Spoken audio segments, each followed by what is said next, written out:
Hey, Samara.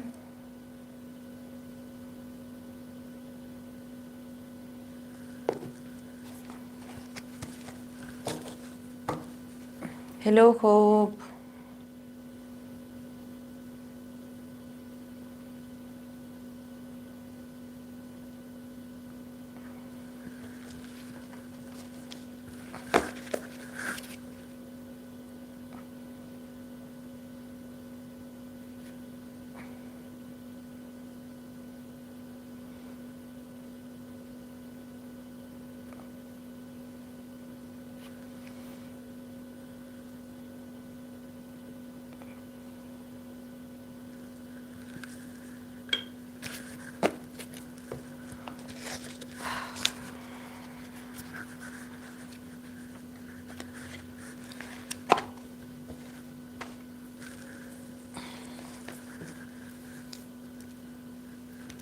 Hola. Very well, and you guys? Hey, Fluffy.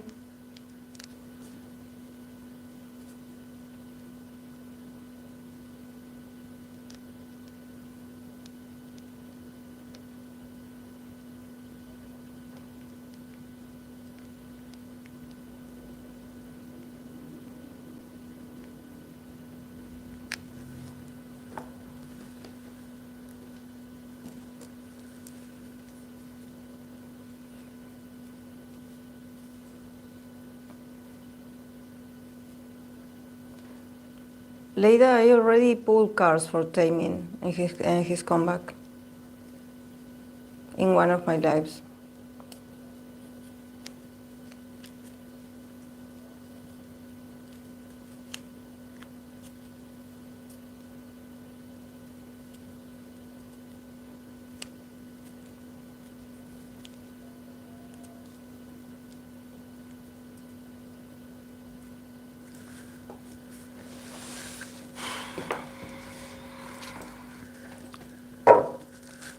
How are you guys?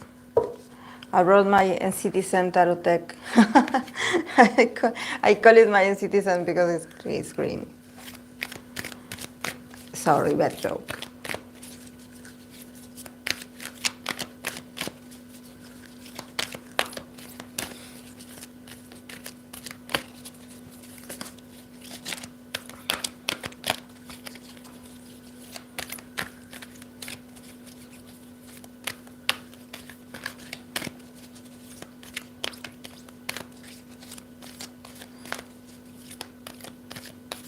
We pulled cards for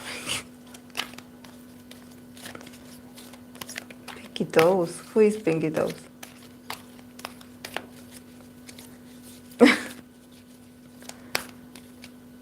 I'm like really like I'm reading the questions and I'm like, should I create a tarot deck that has the faces of different actors so I can be like, oh, it's going to be this one, name, age, face. How am I supposed to guess with tarot deck who is going to be working with who and when and how? You guys don't know how to ask questions to the tarot. Definitely no. And and honestly, Samara's saying, because I have my mate in here, and I already had lunch and everything, but like I'm going. I think I should give like classes, like online classes about how to ask questions, like true questions to the tarot, because I'm not a predictor.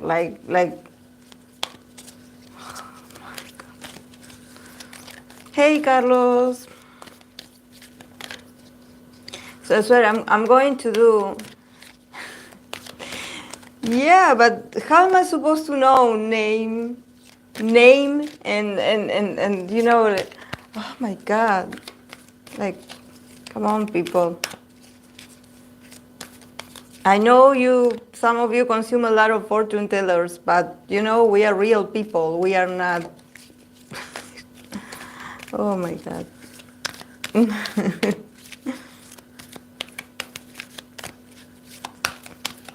Oh, I want to say your name to the person that has the user that is like this 0.0, because I don't know how to call you. I don't know how to name you because you have the user. I don't know what's your name.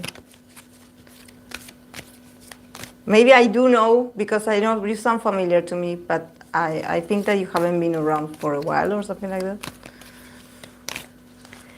I would like to know what did Yuta do to get more likes in City 127. We can pull. We can pull cards for Yuta. I told you, Yuta got the magician. So in a lot of card pulling that I did for him, he's definitely the magician, the emperor. So he's definitely in his majesty kind of era, you know, where everything he wants he gets. And he also gets the center, which is like hey Natasha. Yuta's late. I'll change my username for you. No, just tell me your name and I will call you that. And I will know that it's your name with the. Yuta finally getting more center with Johnny too. Yes. Easy. They took lines from Jungkook. Oh no, don't say that, Samara. Don't be mean. Don't say that. Poor Jungkook. Poor Jungkook. Like, you know that I have a soft spot in my heart for Jungkook lately. Like, I don't know. It's just maybe it's like, you know, the part of me that is like the motherly side, you know, that I'm like, oh, we have to protect Jungkook. Even though, you know, the guy is he's an adult and he's like taller than me, you know, and he's like very well by himself, you know, but he's too sweet. He just gives me like, I want to cuddle him, you know. Baby vibes he gives me. A dangerous baby because I know he has his charms, so I know. Don't get too close to Jungkook because he might give you a kiss or something. Or do something. Yuta looks so cute dancing the choreo. Yeah. Mahek. Ah, okay. Your name is Mahek. I'm sorry if I'm not pronouncing it correctly because my accent, but Mahek.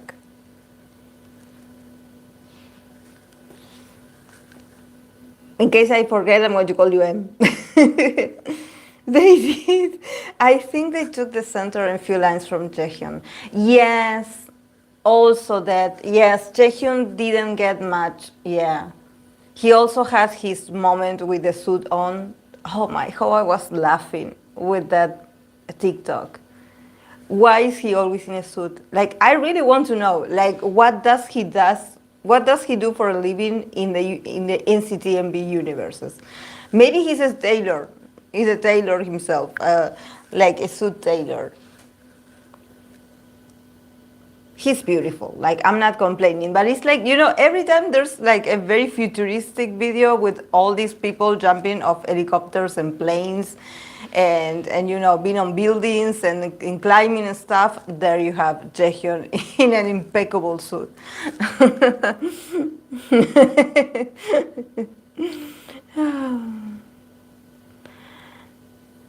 My issue is that they have to take lines for a 7-member group.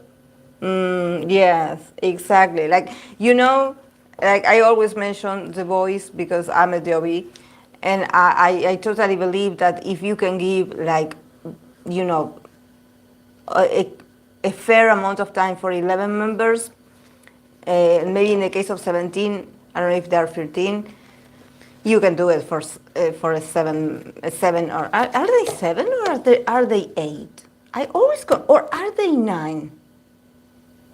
How much members is there in NCT? 1 to 7. Because I'm sorry, I just think about my bias and I forget about the rest. I'm sorry. Nah, let him wear suits. Yeah, he looks good. Yeah, he looks good. He looks good. He's working at the bank, of course. See, that's the plot. He has doors. I'm done with the semi at this point. You have no. I don't know, Parvati. I don't know what. Oh, 9. Thank you, Carlos. I don't know at what time the MB of I don't- is it fact checked? I always want to say checked fact. Is it, how is it the order? Oh yeah, I'm confused. Sorry, my English, I'm losing it. Um, and we were, because it was supposed to be premiering at 1 a.m. at my time zone, and I was with Carlos also talking because I believe Carlos, you're from Chile, so we are very close, like almost neighbors. And we were patiently waiting, 1 a.m. I almost fell asleep. I was listening to a podcast, and when it was 1 a.m., I was like, yeah, yeah, yeah. I went and looked, and the MV wasn't there. So I was very moody. And then Carlos let me know that the MV is not there, and that it was supposed to be released as free. So we had to wait 2 extra hours. And I just couldn't. Like, it's not that I didn't want to do it, it's just that I was so upset because I was grumpy. Like, because I don't know why is it about you staying up for a certain content that you're very excited, that it feels like it's not the same as you just casually like staying up till 3 a.m. because you're watching something entertaining. Waiting for a specific something to launch, it takes a lot of effort from you. So I was very annoyed. I was very annoyed. And then I woke up at 4 and I went and looked for the MP that I said that I wasn't going to watch it. I was like, okay, I'm going to go to sleep and I'm not going to watch it. I'm going to wait until the next morning. And I woke up randomly at 4 and I was like looking for the video. And then I went back to sleep. I'm not able to get the sticker flute out of my head. It's not the protagonist. They delayed Monster and B2. Oh, really? Oh my, so annoying. Oh, wow. Fact checked. Okay. It came out 2 hours later. Yeah. Yeah. Yeah, I was annoyed because I was excited. I really wanted to see it, because I don't know, the teasers were so beautiful, and I was like, oh, I'm going to see my bias. Like, I knew Yuta would have, besides him having that reddish color in his hair, obviously, but there was something that I was like, he's going to get more time screen. I don't know. This year, it seems like from all the cards that I get, it seems like, in some aspects they are trying to get better at promoting Yuta better because he has done very well in Japan. So, yeah. So yeah, Yuta is going places, and I wouldn't be surprised if he is already like working on some new movie or something like that in Japan. Like, I'm sure you know I'm sure he already has some projects. I'm sure he has it already. So let's enjoy him with 127 while we can, because I'm sure he's going to go as soon as he gets the chance to prepare.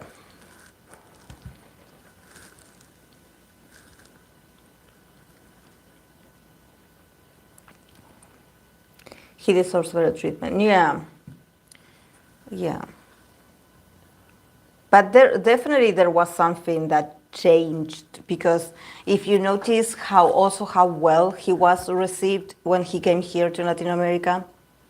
Maybe for SM, he's just a random idol, but for a lot of citizens, a lot of people, and I'm new to the fandom. I don't know much about, I'm not going to talk for the fans because I don't know much, but I noticed that he is gaining a lot of attentions, and he's gaining a lot of individual things, and he's also like, I see him like, also hanging out with famous people, designers, other actors, like other entertainers, so, and that's not something that all NCT 127 members had, and Yuta has it. So, you know, he's very popular here in Latin America as well. Yeah, very popular. Very popular. We just love Yuta. And actually, in one of their their blogs here, actually, Jungkook acknowledged this to Yuta. He said it. He was like, you know, people really love you. People really love you. Like, and they love you for you. You know, they love you. It seems like Yuta is like that sort of, it's not the underdog, you know, but it's like the typical anti-hero member that you want to support because you're like, I'm sure he went through a lot. And we identify with this. And we are like, we should give him our support. You know, we should ask for more of him. Because, you know, we just relate. And also, well, he's very magnetic. There's something about him being very magnetic. He always had been like working towards the goal of you paying attention to him. So it's not that the guy was just being, you know, all clueless and all of a sudden popularity arrived to him. You know, no, he had been a very interesting idol in his style and in his mysteriousness, but also the way he commands the stage and everything. But yeah, he does stand out. And I believe that this year is his year, and probably the next years also as well. Their popularity here is easy, top 3 Occidental and citizens. Oh, who would you say are the really popular idols in Latin America? I think EXO Suho is loved there from what I heard.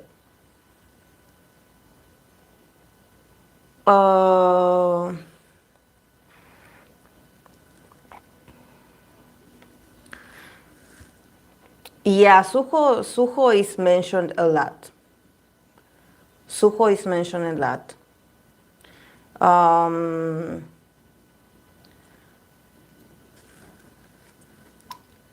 It's just that here in Latin America, there's a lot of armies.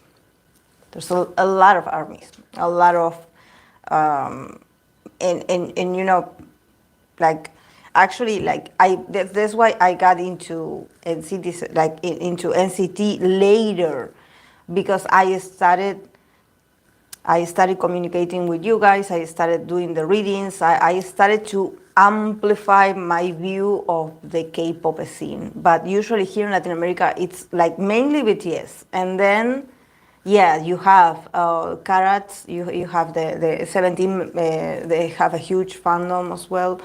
ATEEZ is also very popular. ATEEZ is very popular because ATEEZ has that very passionate element to themselves. So, you know, I believe that Latin American fans just want these groups that have this very vibrant and very energetic beat, and Stray Kids and TXT. Yeah. Also, a group that was here not so long ago and it was a huge success was Epic High. Epic High has a great fandom. Oh, Super Junior, exactly. Yeah, thank you, Akira. I was forgetting. Yeah, I'm like, I was forgetting. Latin America is mainly ARMY.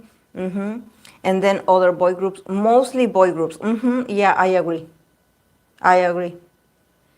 Yeah, BTS is the most popular K-pop group everywhere. Who would you say is the most popular in BTS? I would say it's tied between JK and B. Is. Welcome back, Samara. Oh, Blackpink as well. Yes, Blackpink as well.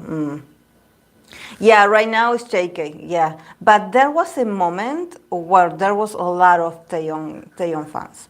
Yeah, those two. And also, you know, it's funny because yesterday I came across a TikTok live of I believe she's, I don't know, she's not Argentinian. She had an accent, and I don't know what part of Latin America she was speaking Spanish. And she had, like, in her username, in this person's username, it said tech cook. So she was a tech cook supporter. And and I was listening to her, you know, and actually, like, I don't know her. I don't know how her life came in my, you know, in my page, but and she was talking about, like, they were talking about, you know, tech cook and this and why they believe it's real and they support it, and I was like, oh my. And she really looked very like sure sure of herself. Like, I was listening to her and I was like, and also the people in the comments were very supportive. So, and they were bashing the other ship, Jimmy and JK, Jikook. They were talking about the other ship. They were like, oh, they're, oh my God. I was like, oh.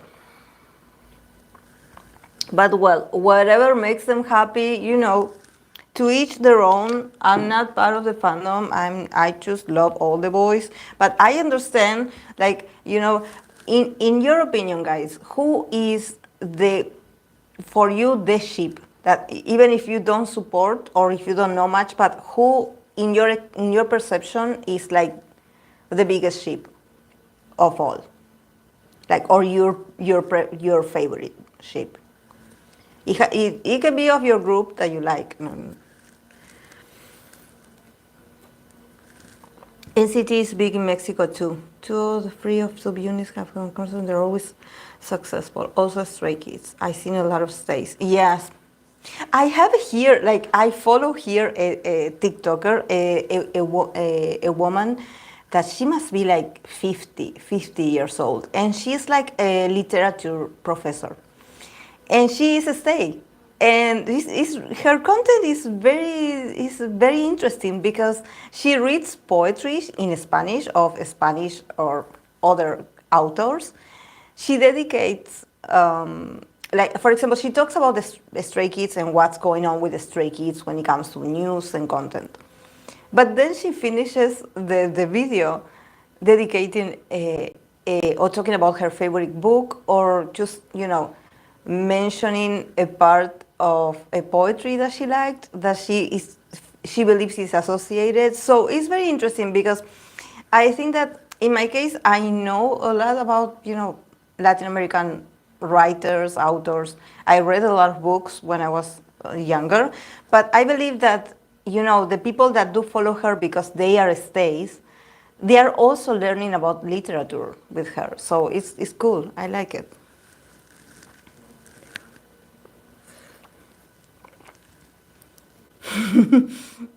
Yeah, JK probably the most popular, or B probably Jimin, but I think eventually it will always be JK who will make the most waves. Yeah, it's like, you know, it's not to compare, but you know, when I was a teenager, you know, I was a fan of the Backstreet Boys, and definitely Nick Carter was the most popular of all of them, and he was the youngest. He was not only because, you know, he's a very attractive guy, or at least to our eyes, when we saw the band, we were like, oh, he is my favorite member, or he's my favorite.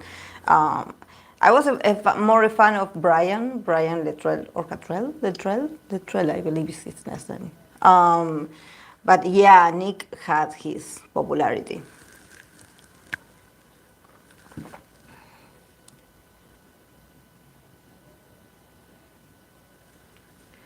The biggest is definitely Teku. I don't like it. For me, BTS have more of bro energy to ship them. Yeah, for them it's more like brothers. Yes, I actually, for me it's like, is when they do these edits and they put the slow motion and the romantic music, I'm like, you know, like, it's so awkward because, you know, in a slow motion, in a video in a slow motion, uh, I don't know. I think that, thank God there's no idols that are from Latin America, because we are big in skinship. So I could definitely, you know, see some people, you know, making like ships, because we just touch people, and when we are comfortable, we hug or we are in each other's arms, but it's not like we are a couple or that we have something. It's more like a skinship. And also there's something that I noticed when I started consuming Korean content is that Korean men, or in this case the idols, they tend to be very affectionate towards each other. Very on the contrary of how they are with females. For example, with females, I notice Korean idols are very shy, but when it comes to them, they are very affectionate. And I think that maybe that's why some people really take it far, because they are like, see, I have the evidence, I seen it in this scene, in this minute number, you know. Mm.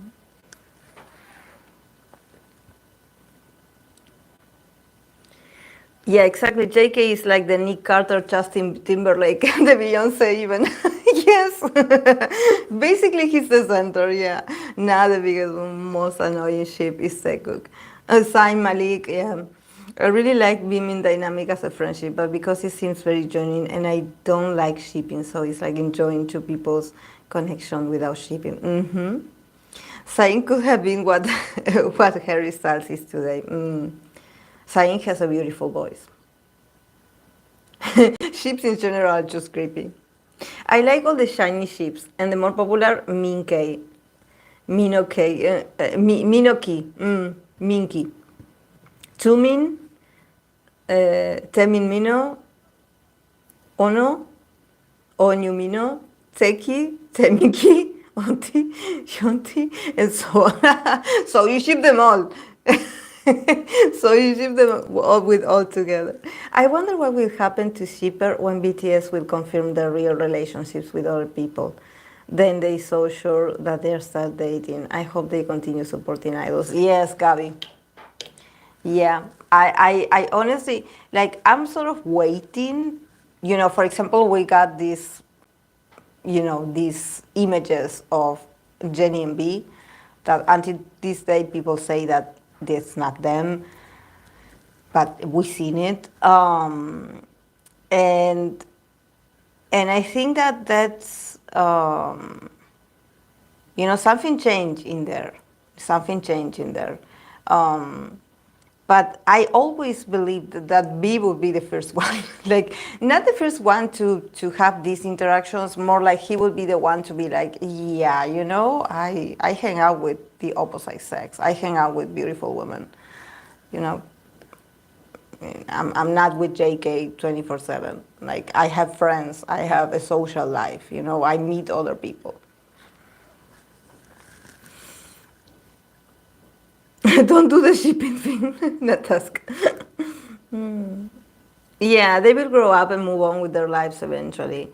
Yeah, I think that, and also I think that Gabi, that's something that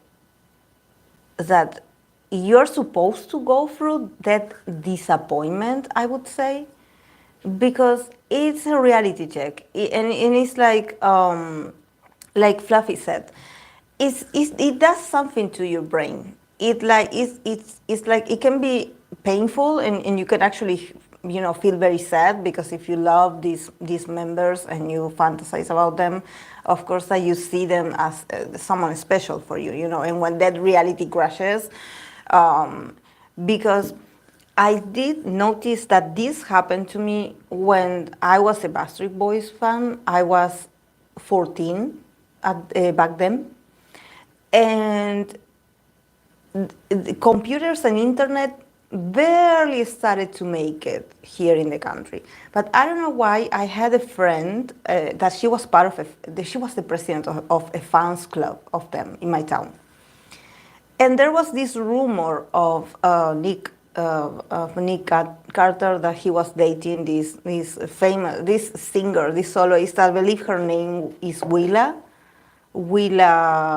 Crawford, so I don't know. Well, she was opening for them during that, and there was these rumors, not like the rumors that we see today with photographs and everything, But there was this rumor, there was someone that created a page because we didn't have Twitter, guys. There was no Twitter. So there was someone that created a page that it talked about it, like they were gossiping about it. And the fans, of course, they and us with our little English, we were able to read it and understand that this was like a dating rumor, that he was dating this girl. She's beautiful. She was beautiful. She's a still beautiful woman. And I think that I remember we were in one of these fans meeting that I just went because I wanted to hang out with my friends, that they were like the organizers, like the people that organize those things. And everyone was so blue. I swear the way the energy shifted in the room, it seemed like someone died. Like really, I had my friend that she was like crying. She was like, but I guess that it does make sense when you are a teenager, that these things affect you very much, because maybe, being a fan in that particular moment is very essential. It's something, and nowadays we can experience this as adults as well. So I believe that is great. But I remember that when that rumor started circulating on a random page, that I'm laughing because you have no idea, guys. I don't know if some of you have, but if you have a memory of how pages were made in 1999, 1998. I don't know if you remember how they were, like they had these these colors and these things. It was very lame. But well, there was the Twitter back then, that was the Tumblr. I don't know, and I'm just laughing because I definitely think that for some fans, this could be like this very, it could be like even a traumatic event, for you to be like, because I also did see some other fans totally ignoring it, like actually not ignoring it, just like acting like it didn't happen. Oh no, those rumors are not true. No, no, no, he's not dating her. No, no, no, no. Like the denial. So you have two different people: the people that cry and the people that.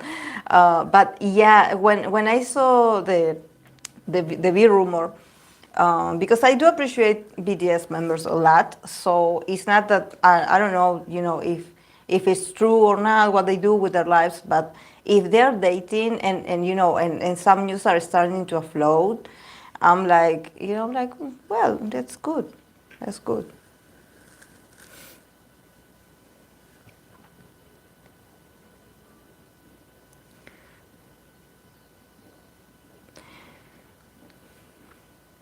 I heard from Korean men have no problems being affectionate with each other, but in relationships, straight or not, they are much colder than us. So that's exactly what it's just friendship. Oh, yeah. Yeah, I see it.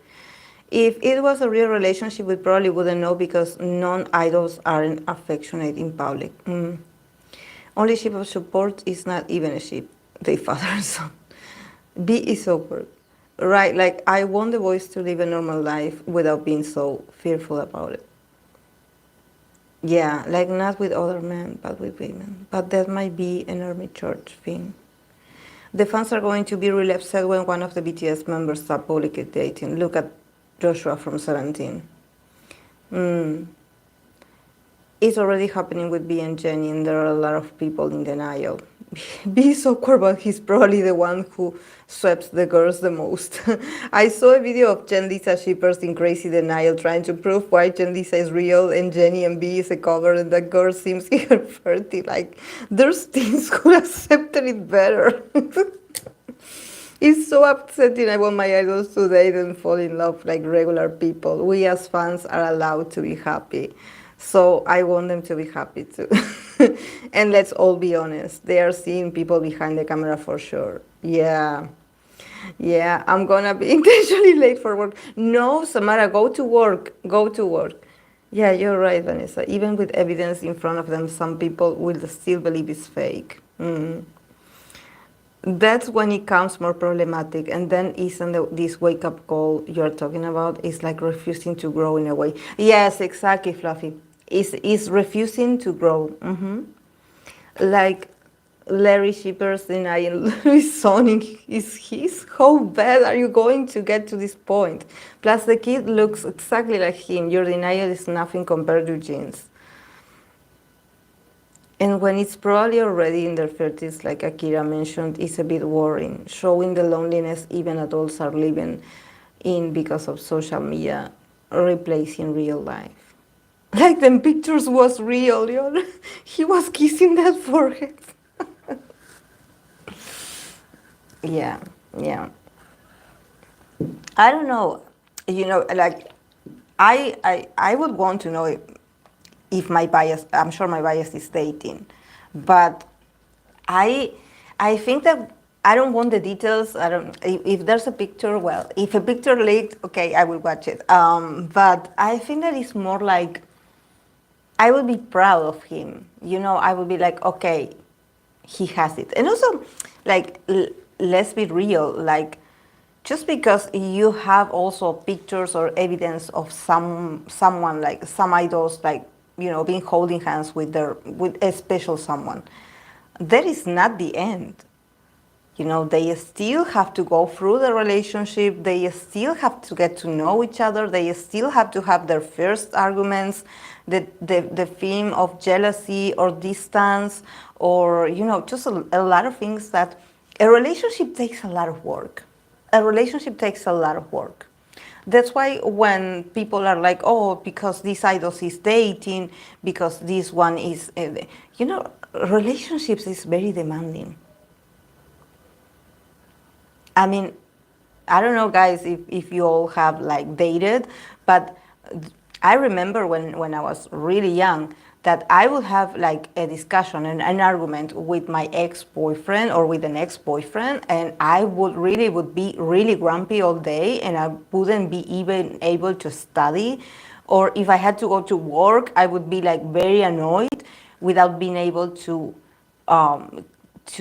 like it would be very like noticeable that I was in a bad mood because I had a discussion or I had a fight. So if you think about an idol, that the idol has to be professional, that the idol has to be always happy, always excited, always focused, how a breakup affects you. And they are human. There's a part that you're going to be like, that guy is, or that girl is going for something. And it's very interesting how from the fans perspective it's like, oh no, my bias is sad or looks annoyed because he had an argument with the other member, or the other member said this, so this is why he looks like this. No, maybe he or she has a girlfriend and they had a fight, and or they broke up, or they were cheated on, or they cheated. Just drama, guys. Just drama. Just relationship is drama. It's drama 24/7. So, and the more you care about the person, the more dramatic you are. So yeah. Like I that's why when I look at them, I'm like, I hope they have the possibility, if they have a relationship, to take it slow, because at first everything is beautiful and then everything is an obligation. So I hope.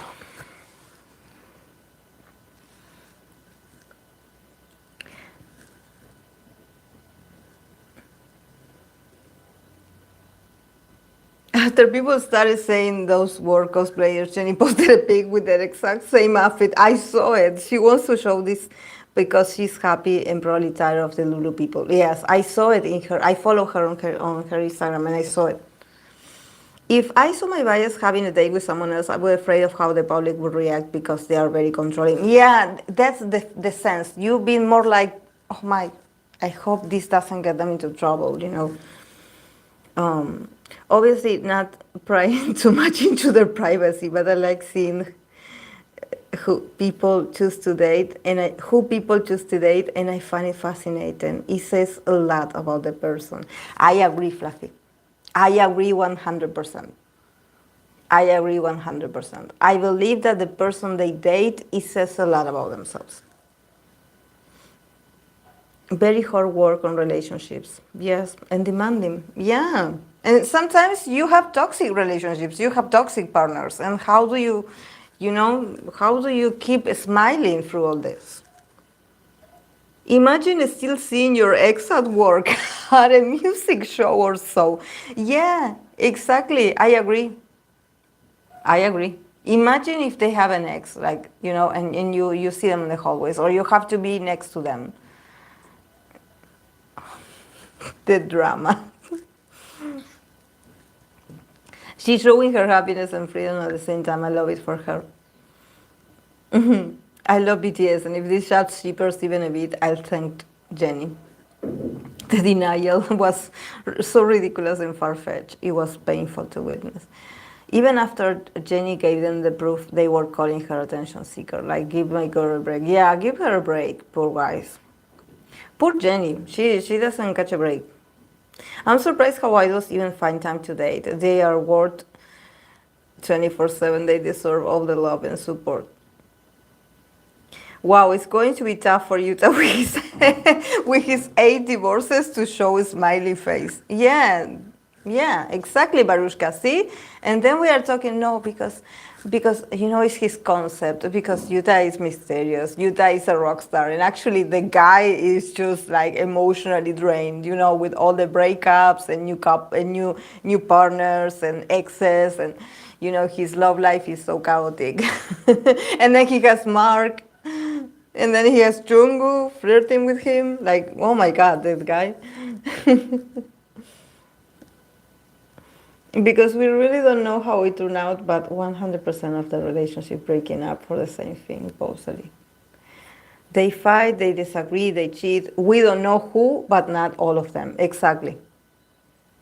And also the other day that I wanted to share this TikTok, but it wasn't available to share.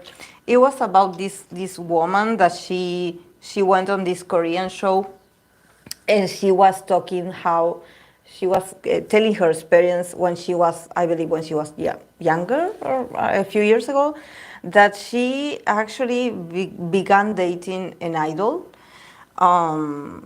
and that I don't know what happened, that I believe he was part of a group that wasn't that popular, that it wasn't doing very well.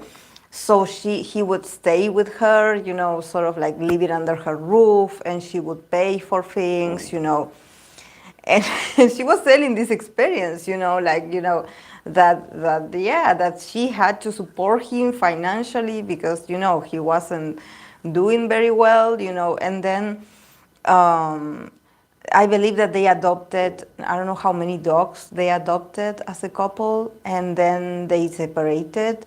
And I believe they were like in a sort of, I don't know if it was like a legal battle or a battle in general, this discussion of who keeps the dogs. And she was very serious about it, and people in the comment section was like, oh no, here it goes. Another woman that comes in the internet to say that they dated an idol. And this is not because I don't know much, but I seen her and she looks like she may be in her 40s. So I don't think that is, a third generation idol. It's like the first idols probably. And I always think about this. As the Capricorn that I am, like, I love my bias, and I'm attracted to the artists that they are. But how are they doing financially? This is what I want to know. How are they doing financially? Because one thing is to, be a follower of a popular idol. But what happens when your idol is broke? And what happens when you have to support them? Like, where's the beauty, the sexiness? For me, it's a turn off. If the guy is broke, it's a turn off for me. Like, when I was younger, I probably believed it. When I would go on a date and the guy would be like, oh, I forgot my wallet. Oh, I didn't got paid yet. Or I lost my job. And I would be like, okay, I will pay my half, or I will pay for you. But eventually then I was like, no. I mean, if you are not financially stable, I'm not going to support you. Like, I'm sorry, but you want the whole girlfriend experience and you're broke? No. No.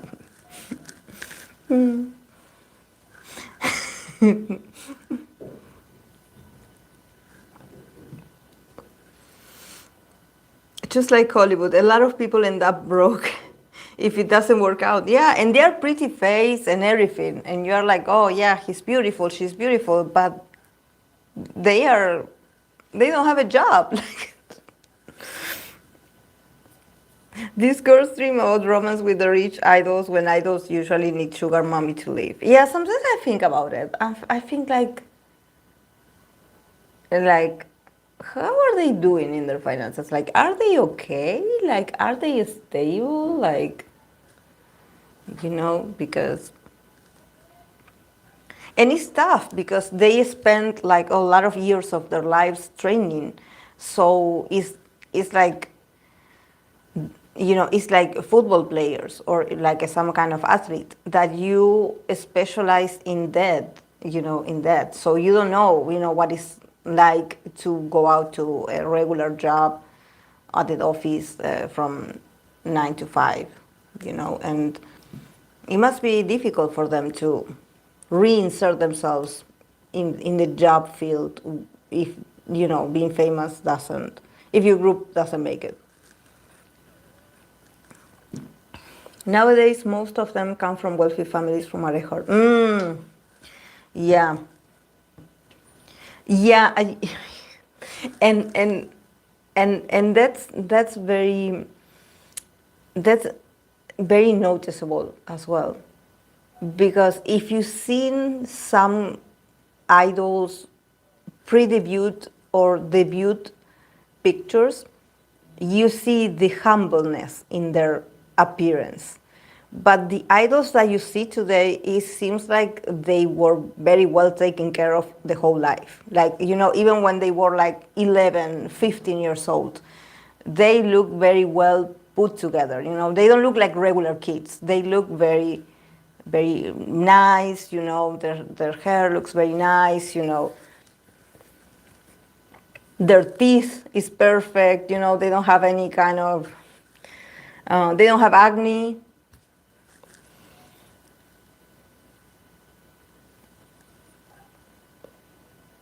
Some new idols have talked about working part-time while being an idol to make a living. Yeah, yeah, that too. Can you imagine how stressed they must be? To train and then go back to, then you go to work, or then you go to school. Like, I mean, they can do it because they are young, but it's unbelievable.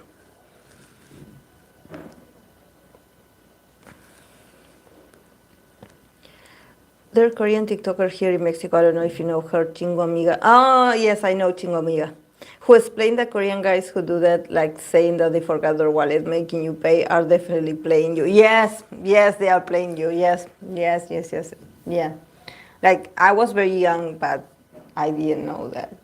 But now everyone knows. Everyone knows the tactics. Then Fluffy then Jaehyun did not get memo that he's from wealthy family. He's absolutely, yes, absolutely. You can tell on childhood pictures. He said, I'm a walk outside and put something on. Sometimes I'm worried about idols' mental, emotional maturity. They are not allowed to have the same experiences as us, so I wonder how they navigate real life when their groups disband. My poor girl Nayun was sued by his mother's ex-partner. Oh yes, I saw that, Carlos. I saw that. Yeah, and also dealing with family. That's something, when an idol makes it, all of a sudden they have, their family members are everywhere. But when the poor people like don't make it, they're orphans, like.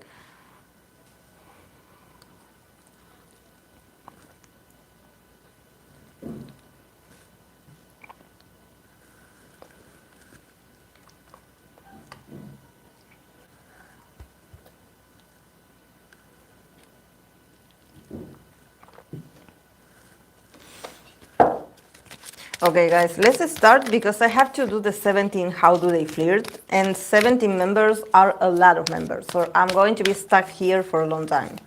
But first I'm going to pull cards for Lapillus, for IU, for TXT comeback, and then I'm going to do the 17.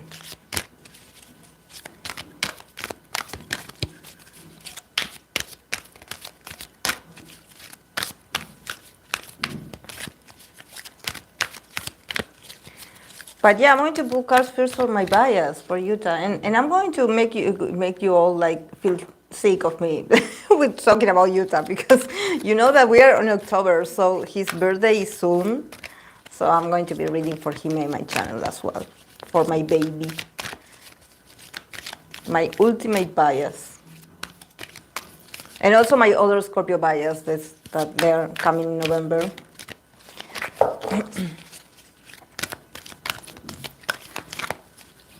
Have fun with that 30-member group. Yeah, actually, you guys should think about the new group that I could do this series. Can someone, if you are very kind, guys, if you can put the names of the 17 members, so I can write it down so I don't forget chaotically.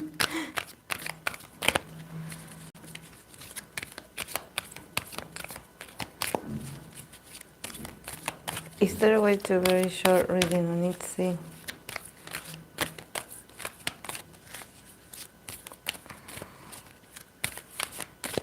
Way fluffy. Escos. Oh, I have to read for Johan. Joshua.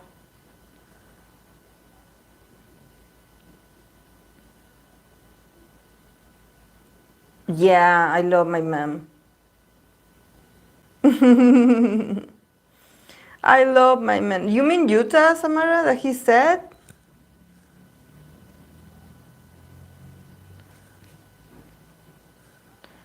June, Hoshi, Wongu.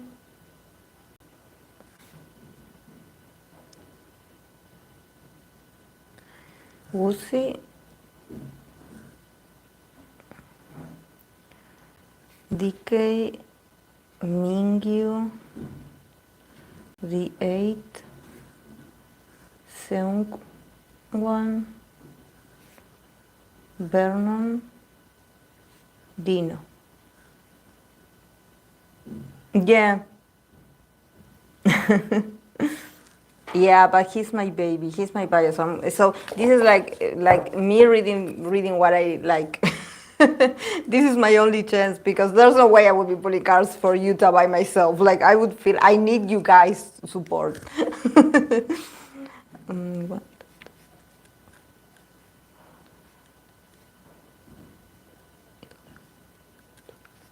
13, right? 13.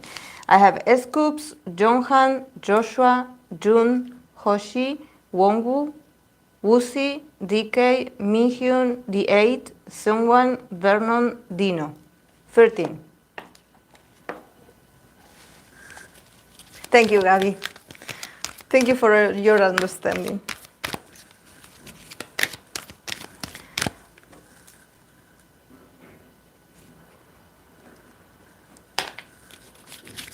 Okay. Okay.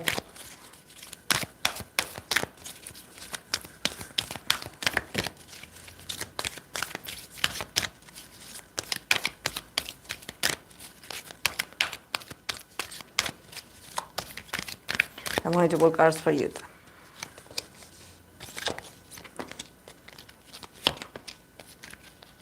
Yeah, share your passion for your bias, Olio. Thank you. Thank you for the emotional support.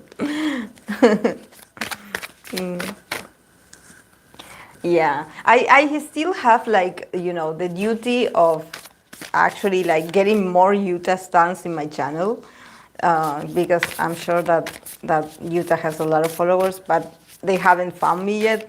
We haven't found each other, so I cannot fangirl just here all alone. But I know you support me, guys. I know. Thank you.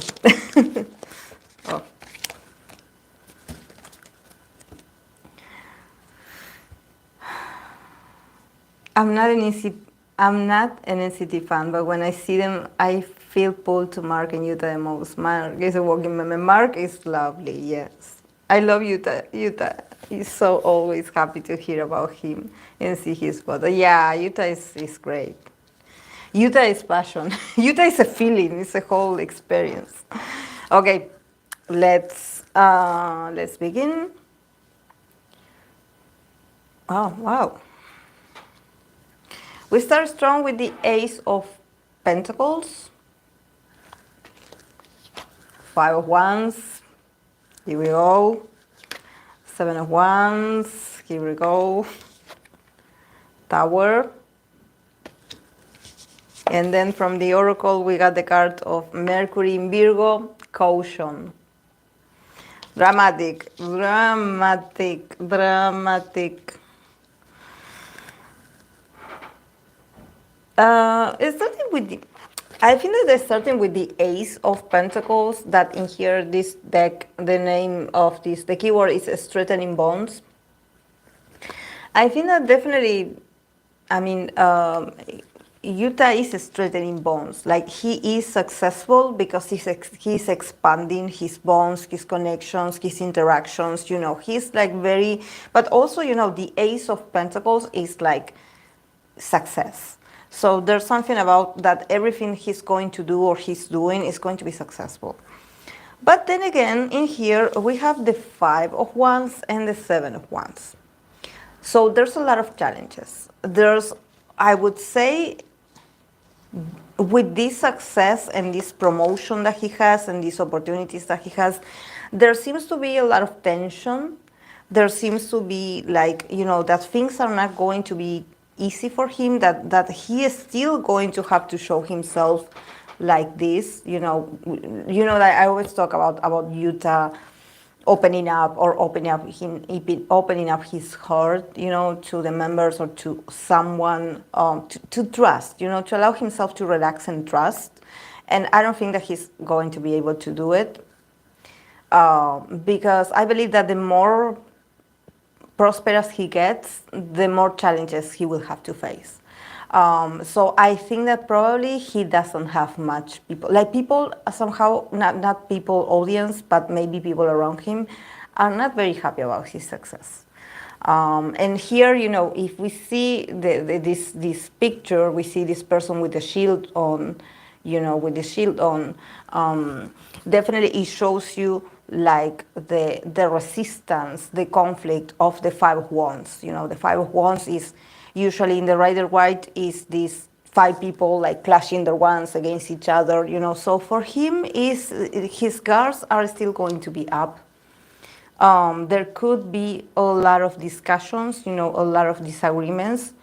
Him wanting to do something to make his fame growth or his money or something like that, and having to face a lot of resistances. You know, people being like, oh no, you know, not now, because now we have to do this. Now we have, you know, and, but again, with the Seven of Wands, do you see this poster of this person? Do you see?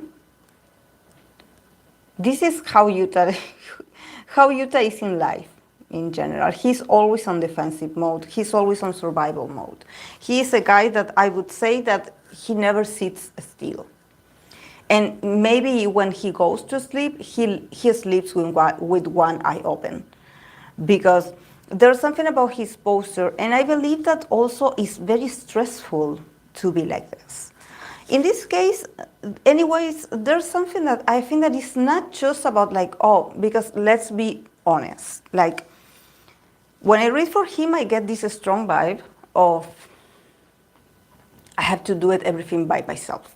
Like I have to defend myself. I have to stand my ground. I have to, me. You know, I have to care for me because no one cares for me. You know, and I believe that as the time passes, there's a lot of rigidness coming from him. You know, in this need of him to protect himself and to protect what is his.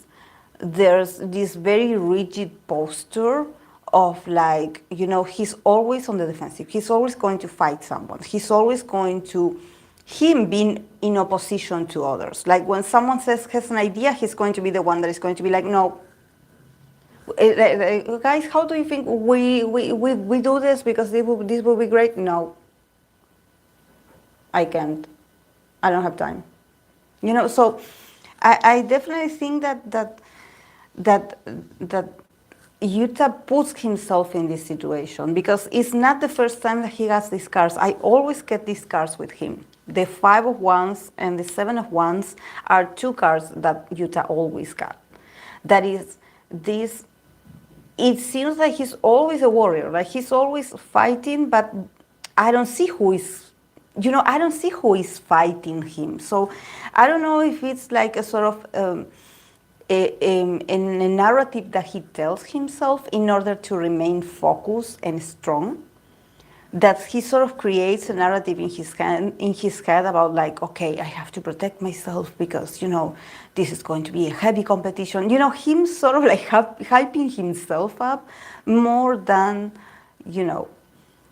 than actually something happening or some danger coming to his ways. And also, the 7 of Wands is here, the keyword is choose your battles. So there's something about also Yuta having to like slow down, like put the wands down, put them down. It's the same when I read for Jenny and Tay the other time that she got the Page of Swords. And if you notice, the Page of Swords, there's always someone with the blade like this, always ready to, cut someone just in case, someone approaches, always like this. And in the case of the 7 of Wands, it's the same body language, that same, like, I'm going to push you away from me, I'm going to push you away from me. Like, nobody's fighting you. Stop it. Like, relax your posture, because you're scary. You're scary. Like, and also with the Ace of Pentacles, it seems like, he's not also, this posture of being always so much on the defense doesn't allow him to really recognize and also enjoy his success. And then, yes, we have the Tower. That the Tower, it's also like he needs to rebuild. He needs, the keyword here says rebuild. He needs to start over. He needs to stop with the defensiveness. Because he is very, like, I can almost feel it, like, in me, guys, that he is not okay in his body. Like, probably his body hurts a lot because it seems like there's something that he just tenses himself a lot. So he's always hurting. Like, his muscles get tense, there's something about his posture gets tense, there's something about him, like, also, like, if you want to get close to him, he would be like, no, like, and I'm sure with this, with what I'm saying, is that I'm sure that he has his reasons to be like this. And I'm sure that he comes from a very tough past where he had to be that defensive, especially physically. There's something about him putting his body to a test, like, so. But here with the Tower card, it's like, let's destroy that. Let's build again. Let's build on a safer ground. You don't need to fight anyone. You're going to be okay. But he needs to destroy his old ways. He needs to destroy his limited beliefs about, work or about projects or about fame, about money. It's like, you will get your opportunity. No one is going to take it away from you. You are loved. People love you. You are not in danger. Nobody's going to hurt you. So yeah, the guy needs a lot of therapy, obviously. But yeah. Yeah, and with Mercury in Virgo, yes, caution. Also, caution, not so much like, okay, don't tell your secrets or don't talk about your future projects because they're going to take it away from you. No, it's more like, be cautious of how you talk to people that care about you. Because since he is in this very tight and defensiveness, he can be a bit prideful and also hurt a lot of people with what he says. Push them away on purpose. Or just being, I don't want to say mean, but just being, unpleasant on purpose. And yes, there could be some people that deserve it, but then there are others that really care for you. So you should be cautious about how you talk to the people that they love you. How do you talk to them? What tone do you use? Do you initiate the conversation? When someone asks you to call them, do you call them back? Or do you just leave them hanging? Or instead of supporting them, you just criticize them? Because for you, it's like, oh, because it's all about tough love. So because I love you, I'm going to be sharp and tell you a few things that you didn't do well. He has to be more cautious about how he communicates with the people that love him. Not that they love, that he loves. The people that love him. Because I'm sure he has a lot of people that care about him. But because he's so in the defensive, he doesn't appreciate them. So yeah, as always, my bias very, very tense, everything.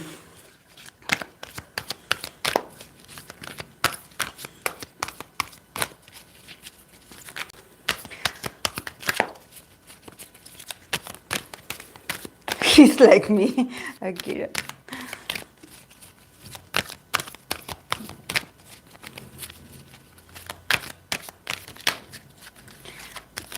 Yeah, Yuta is a lot. It's a lot.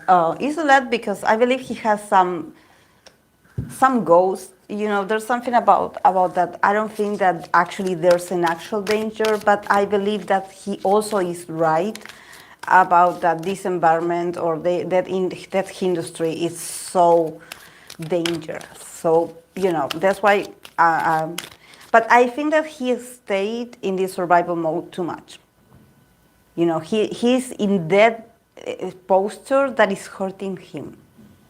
And it's hurting the people that care about him. Because he doesn't allow them to get closer. Does anyone know a bit about his background, like his family? No, I don't. No, I don't.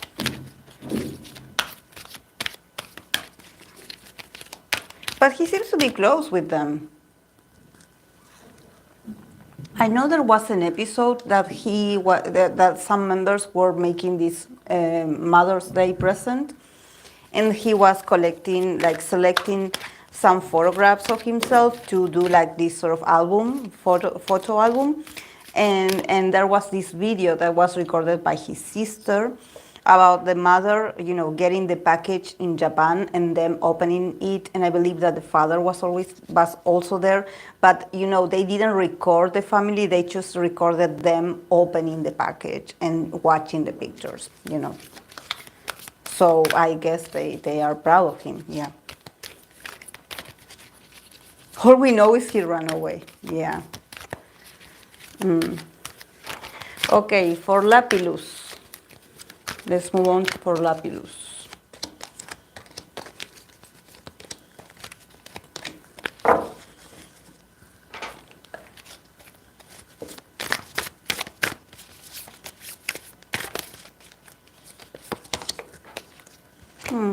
They're doing well. Again, Ace of Pentacles, the High Priestess, the Lovers, the Wall card,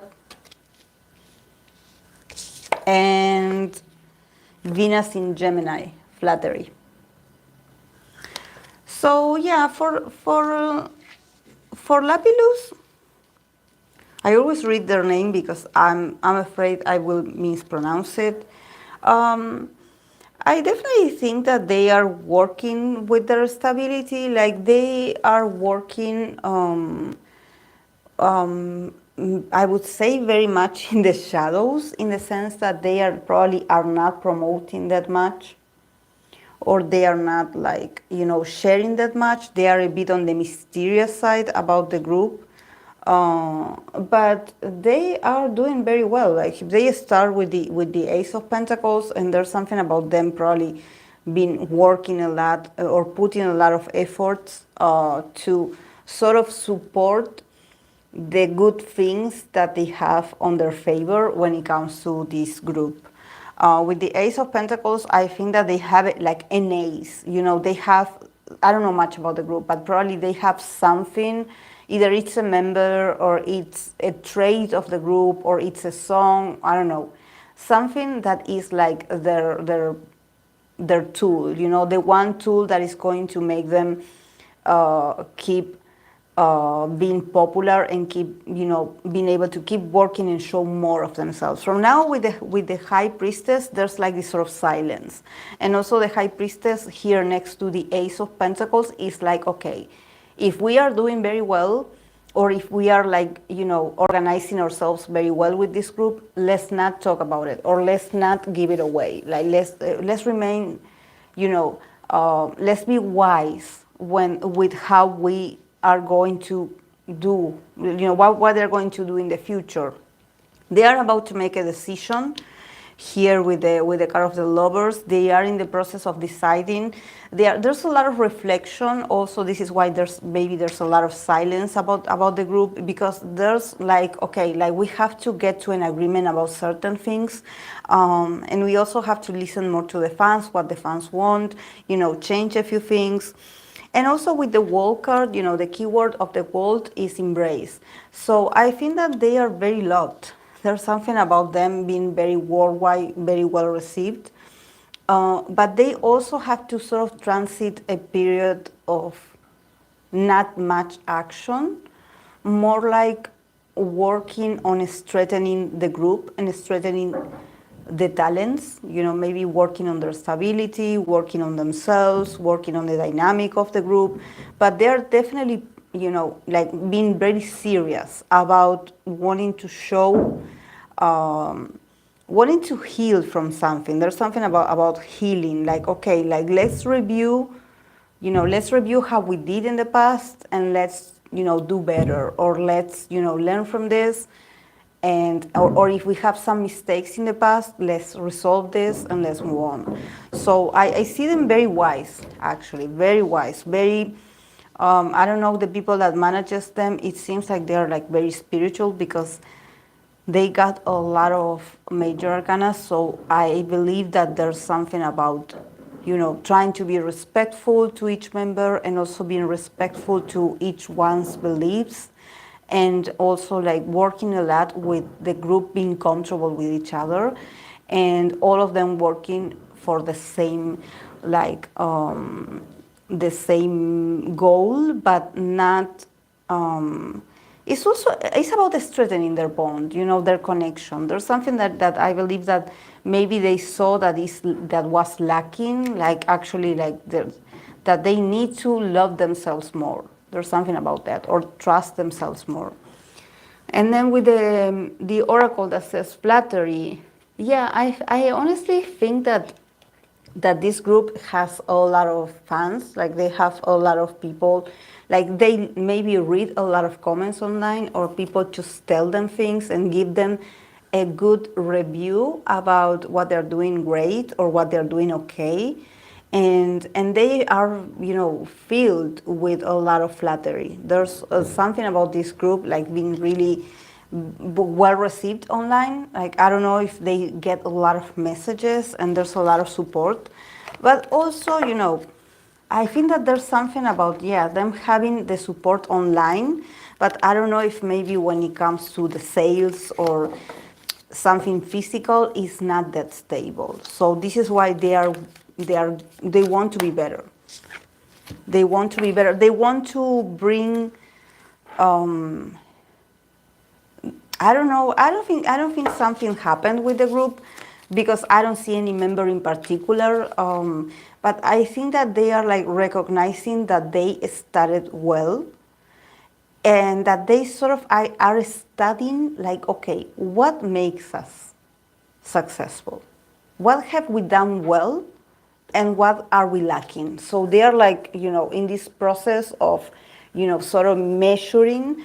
But yeah, with the kind of flattering that is Venus in Gemini, there's probably a lot of people, excited and just impatient online and being like, okay, when are we going to get the next content? When are you going to talk about this? When are you going to inform us about this? So there's this love for knowledge. People want to know about them. People want them to post more things, So yeah.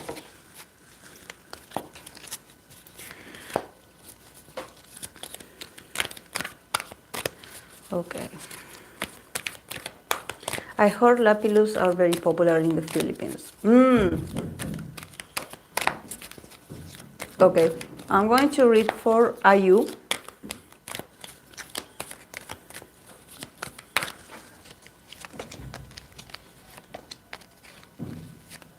A lot of major arcanas. A lot of major arcanas are coming out.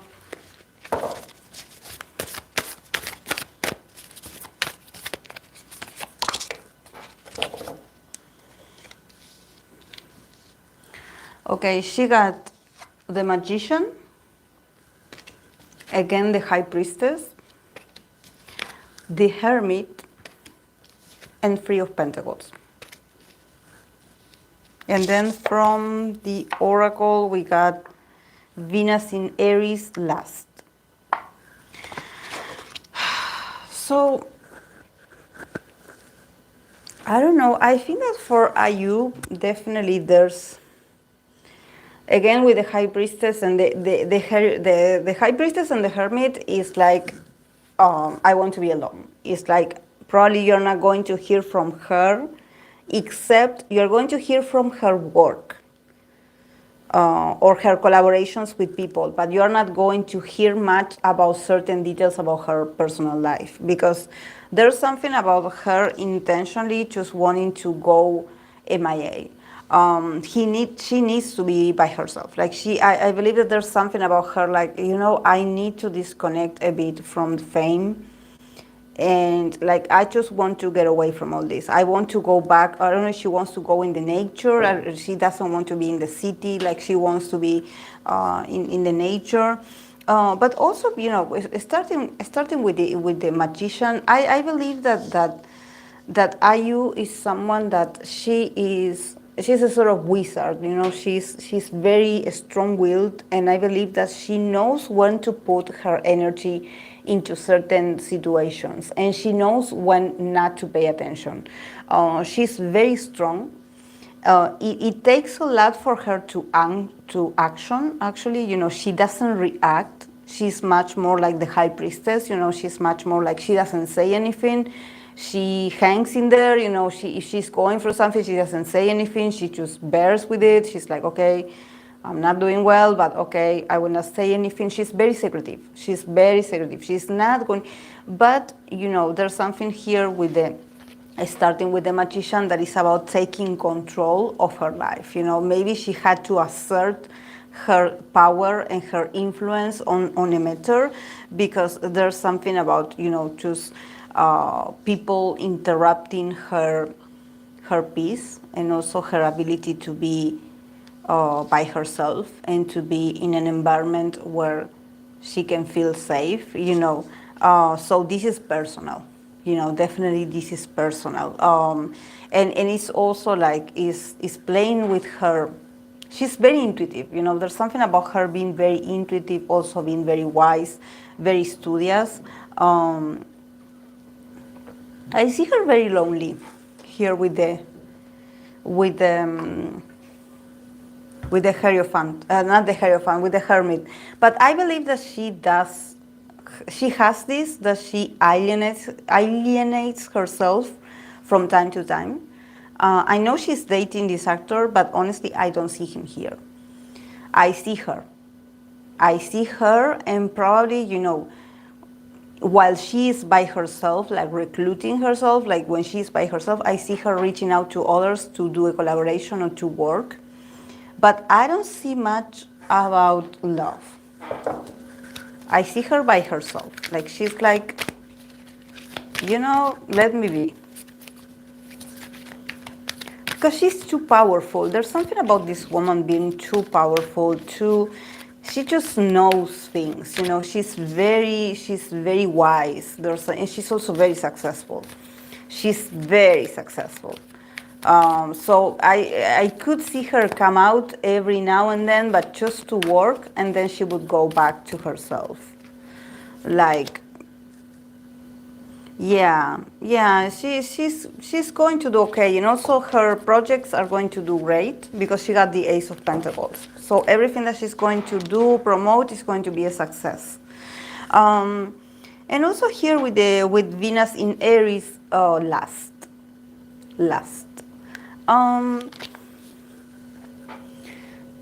I honestly think that there's something about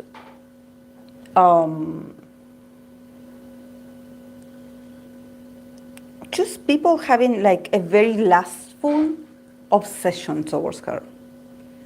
And it's very interesting because she has the High Priestess and the Hermit that are these two like sort of very religious figures that they sort of show the celibate side of being a teacher or of being a mentor. So there's something about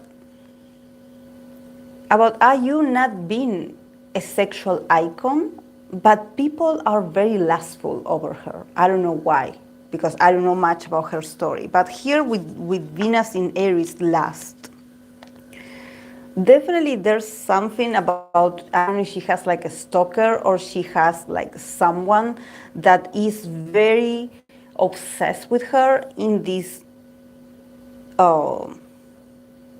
lustful side, you know, like they I don't know if they want to see like compromising pictures of her, or to see her naked, or to see her in, I don't know, but I think that this also is like a way to provoking her, you know, because probably there's something about someone being very like, you know, attached to her. Like, and probably also the audience has like this very, it's like they treat her like, yeah, like she's untouchable, you know, like she's this very, you know, poetic singer, but at the same time people are obsessed, especially men. Men are obsessed with her, but in a very not healthy way, and also in a very objectifying way. They want to see her like naked, I would say. Like, yeah, she will move on eventually. She will not be hiding all the time. But and also, since we are talking now that Fluffy mentioned that, yes, she does have Venus in Aries, I also believe that, yes, she could be like, I wouldn't say hiding, but she could be MIA for a while until she solves things. But eventually she's going to get out again, because she's also someone that is very lustful when it comes to her career, especially when it comes to her projects. So she's going to get a bit angry and annoyed if she's all the time like in the woods doing nothing. Like she has a very energetic kind of side where, yeah, sometimes she can get melancholic and she wants to be left alone, but nevertheless she's always thinking about work. She's always working. She's always creating something. She has a lust for life and new experiences.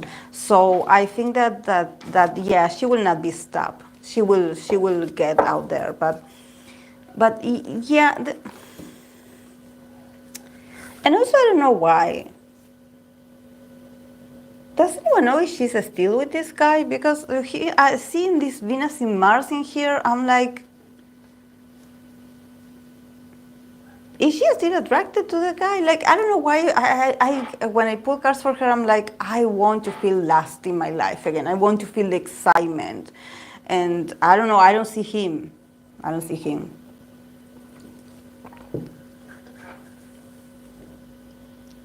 She's a very passionate female.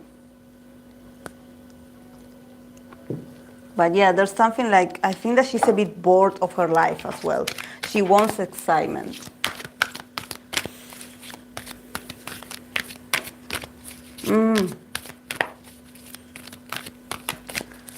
She received threats these past days. Oh, these past days. Oh, this is why people were asking. Yeah. Because she has such an angelic image, even though she's a badass. No wonder this is last directed towards her. Yeah. And they want to provoke her because they know that she has the temper. It's like she can remain calm for a few days, but then she will go out again because she has things to do. And also she's very successful at doing things, so she's not going to stop. She hates to be stopped. You know, she hates to be, oh no, you shouldn't do this, you know, because, no. She hates restrictions. Okay, TXT comeback. Oh, the Ace of Pentacles is coming out a lot today.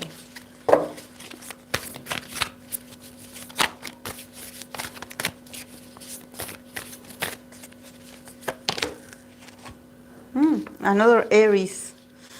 Okay, for TXT, Two of Pentacles, Ace of Pentacles, Four of Pentacles, the Chariot, and then from the Oracle, Sun in Aries, Assertion. So yeah, yes, finally our guys are moving on from routine. Finally they are opening up. Finally, yeah. It's just that, you know, they got a lot of pentacles. So there's something about TXT. You know, we have the Ace of Pentacles, the Two of Pentacles. I think that there's a lot of plans for TXT. There's a lot of a structure, you know, like let's do this and then this and then this and then this. And they are like, okay, like I'm supposed to go this and do this and do this. And I think that things are always prearranged for them. You know, there's a lot of routine. There's a lot of like, that is successful because, you know, we have the Ace of Pentacles. So definitely the plans or the ideas or the concepts that TXT are being given are to be successful. You know, they are to be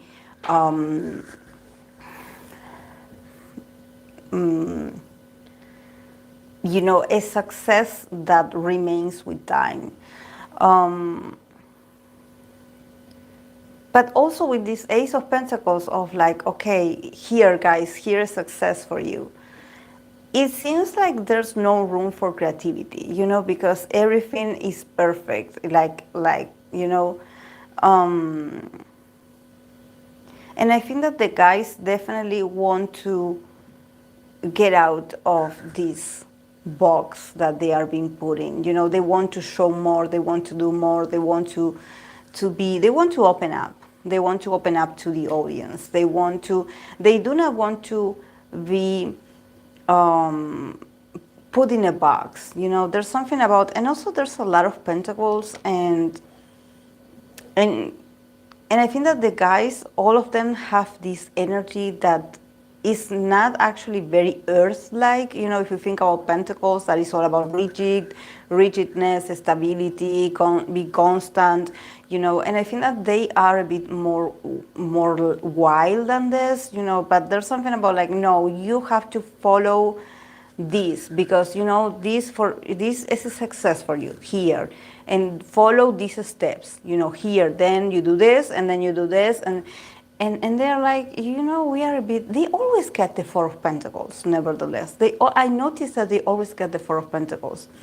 That for me is like when you are used to winning, I would say, you know, when because this is something that I always get with TXT, and it's that financially they don't need anything. They don't need anything. Like, they are great. Like, money is there, they have everything they want and more. But there's also this, like, it's too much structure, for them. Like they want to do something more. Maybe they want to get a bit more courageous. But yeah, if you ask about the comeback is going to be a success because we have the chariot. So definitely the guys are moving on. They are finding the balance. They are sort of like trying to move away a bit from what the company tells them to do. And I don't know why, but it seems like these guys have a lot of rules to follow. Like, okay, like, yeah, we spend this money for you, so yeah, you're supposed to do this and this and this and this. And they're like, and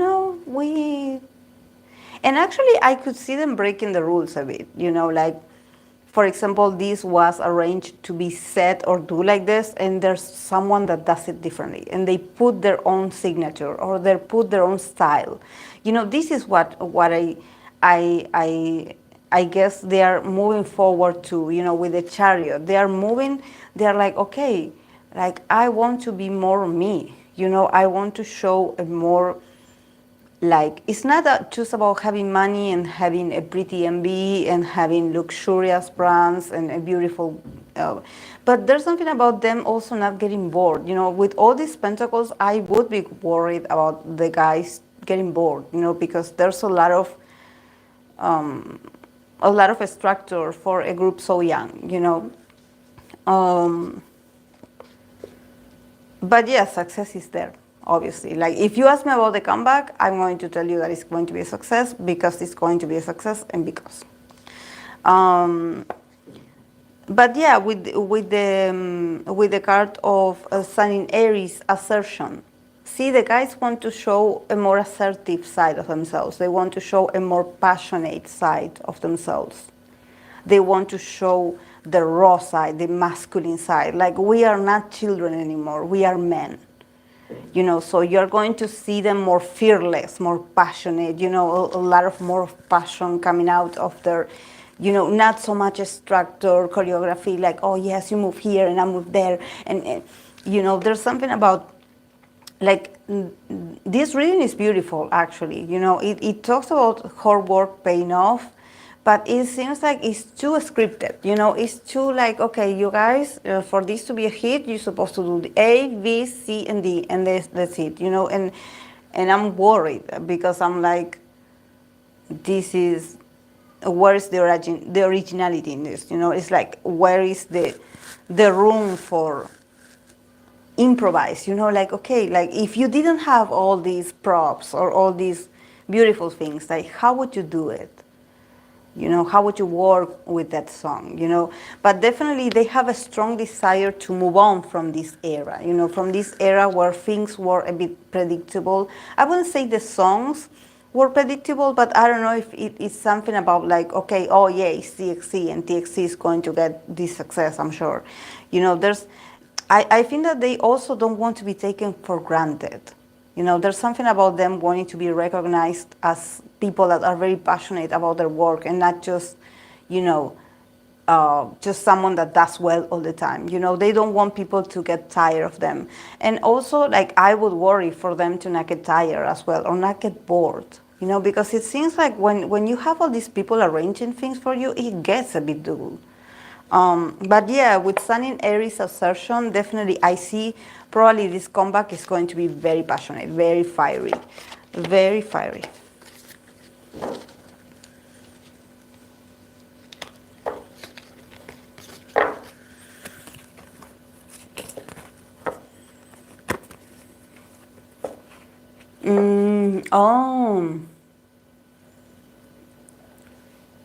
Yeah, I seen the credits for the songs in the album to come, and they are producers, composers, writers on almost all of them, so they are most involved in the production.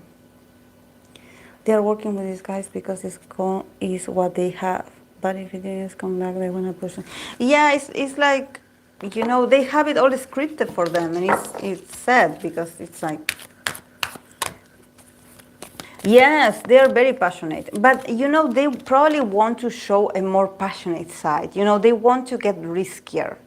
They want to get more masculine, not so much like, you know, not that magical atmosphere, more like, you know, I have passions, I have desire, I want to show it in my body.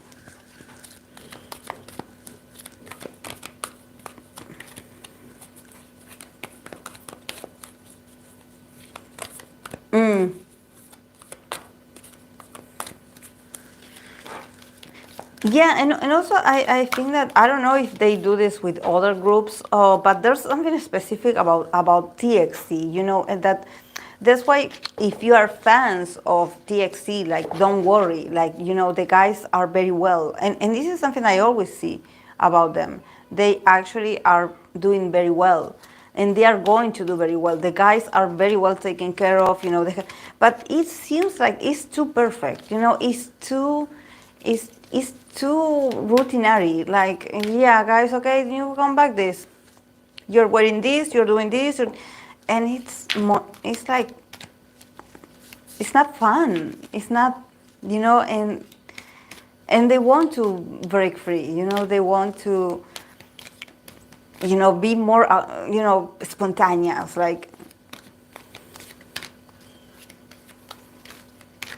they're really cool. Yeah, I love their collaboration with Anita. Yes.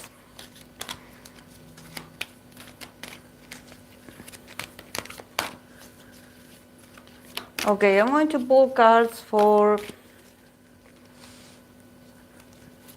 ITZY before I start with the 17. ITZY.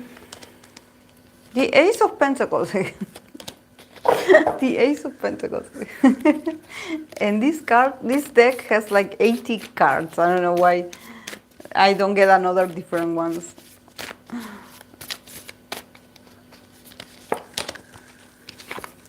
They always get this card, ITZY. Moon in Capricorn. They always get this card. Okay. Seven of Pentacles, Ace of Pentacles, Eight of Pentacles, the Chariot, and then a lot of earth element. Practicality, Moon in Capricorn. Another group that also is, there's a lot of rules, a lot of like steps to follow, a lot of structures, like do this all over, do this all over, do this. I don't know why. I always, whenever I read for ITZY, I get this strong feeling of like doing things all over. Like practicing in a very obsessive way. And I said this when I read for them at the beginning of the year, and I don't think that anything has changed. I think that the thing with these girls is the same. Work, work, work, practice, practice, practice. Like, why do they treat them like they are amateurs? Like, why do they treat them like they are just rookies? It's a torture, honestly. Because I get it, you want them to work, you want them to improve. But this is not fun. This is not something that I would see this and would be like, yeah, I sort of get it if I was in the military or if I was in a university and you would be like, okay, we are going to do this routine for you and you have to do this and follow this and do this every day. But when it comes to an artist, I think that there's lack of inspiration. Like there's a lot of effort put, a lot of practicing. But where is the actual work? Like where is the actual piece of art?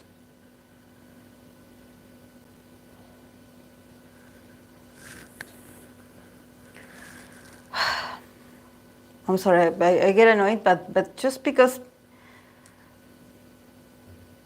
I don't know, I think that is so unfair. See, we start with the seven of Pentacles. That is the card of patience. You know, that is this, that for ITZY is this, they are being seen and perceived, and with this, I don't mean it like the audience, but I think that this is the people that manages them, that they are being perceived as this group that is not 100% prepared. So they have these high standards, and they are like, you're not there. We are waiting for you to be greater. We are waiting for you to be better. We are waiting for you to improve in this that we told you to improve. We are waiting for results. So there's this this obsessive practicing. Working on details, working on details, working on details, and they never get it right, or they never get a satisfactory feedback. It seems like instead of them being like, promoted or being, inspired and being like, we give you a positive feedback because you done well, you are doing great, we appreciate what you did, we appreciate your efforts. No, there's always bad news. There's always like, okay, you need to work on this because this was awful. Do it again. There's this stubbornness on practicality. Like work in the land. Work, work, work, work. If you see the card of practicality in here, the moon in Capricorn, see this person that is working the land. It's like work, work, work. And sometimes they do well because we have the Ace of Pentacles, so they do well, like, eventually they do come up and they do their best and they get a success. But then again, they go back to the rooms. They go back to the practice room again. Work on the details. Work on this that you done wrong. Work on this. This had to do better. Like, you didn't do better. Do better. So I get tired, guys, honestly. But then we have the Chariot, the same card that TXT got, the Chariot, that here it says move. So thank God, guys, I don't know how the girls are doing, but probably if they are practicing, I don't know, all these cards in here, I'm like, the girls are practicing. What can I tell you? They are practicing, they are thinking about what they could do better, they're not suffering. I don't see them like, I don't get cards here now of them suffering, but there's also this need to probably, if they're going to have a comeback, to move. It's like, please, like, let me go on stage already. I want to, do the comeback because I'm tired of being practicing. I'm tired of being practicing all the time, so they definitely want to move on from this era of practicing, But again, I don't know. I guess I could say that they are going to be praised probably by how much effort they are putting or how hardworking they are. But when it comes to like a real recognition, like from the bottom of the heart of the people, like, a real acknowledgement of how these girls are so good or so amazing, I don't see them getting that recognition. I see them getting more things to work on, like more demands, like, you should work on this. Oh yeah, you done great, but you should work on this. And in this case, I think that it also has to do with the audience also engaging in this, not just not just the company. I think that probably the audience is also a bit cynic when it comes to, oh, but yeah, we love you, but you didn't, like, sort of measuring their achievements, or not achievements, measuring their performances. Like, you were a bit there, I didn't like that you did, maybe. And it's like, at the end of the day, I don't think that there's like appreciation. I think that it's all about like, okay, how did you do? I don't know.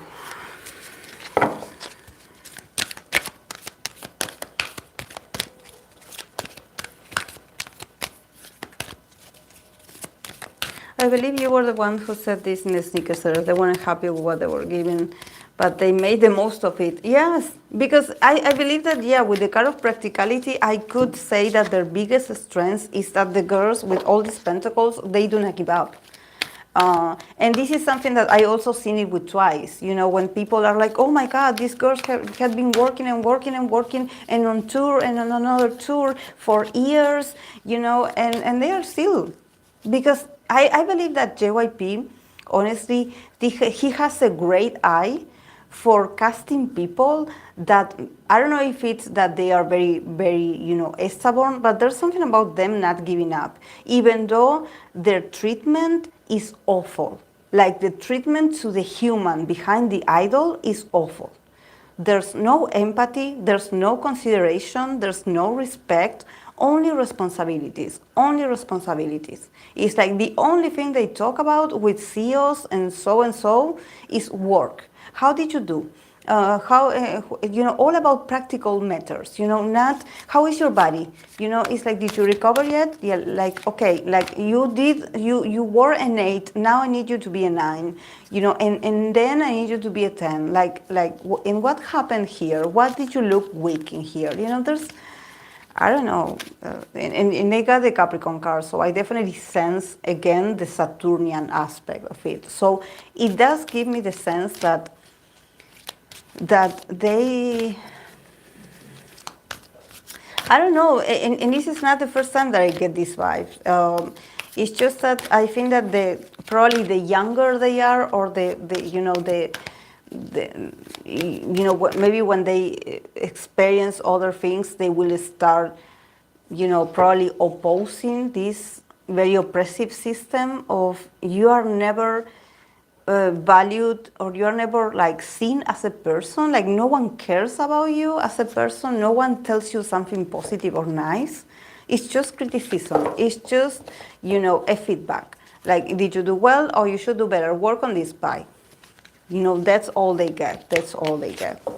And they are a bit insensitive about this, you know, they also are becoming insensitive about, because they are so used to not getting like a human touch, I would say, or a human consideration, that they are used to not expecting it. They are also very concentrated on details or on work. They are also very like cold and also very detached, because they are used to this, you know, they believe that everyone works like them with this amount of pressure on themselves. But no, actually, there's other idols and other people that have a different experiences with their company or within their company. Like, I'm not saying that the companies are amazing and a family, like some say, but I think that when it comes to JYP and how they treat these girls, it's awful.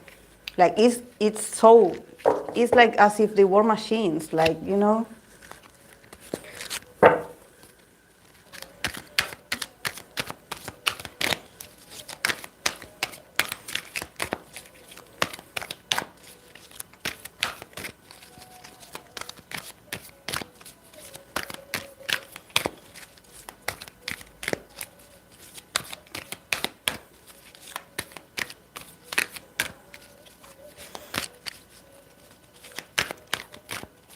Okay, guys, to do this 17